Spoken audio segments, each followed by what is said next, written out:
If you have a questions like can I sync my bookmarks and settings across multiple devices, then the answer would be absolutely yes by using popular browser like Chrome, Mozilla or Edge. Here I will show using Chrome browser. For this, first of all open Chrome browser. Then make sure you have logged in to the profile associated with Gmail account. I am going to sync with this Gmail, and this is my profile associated with it. If you do not have, then you can create one by clicking on Add button. After that, you can simply click on it to turn on sync. Otherwise, click on the three dots at the top, then click on Settings. Then click on Turn on Sync button next to your profile. You can clearly see it can sync bookmarks, autofill, extension and more. In this pop-up, click on Settings.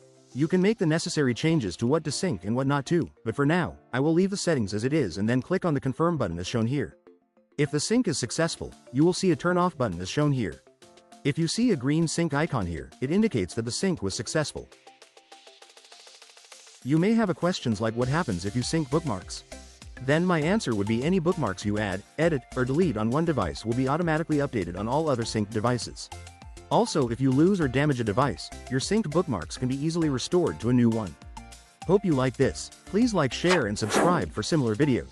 Also click on bell icon so that you will not miss any updates.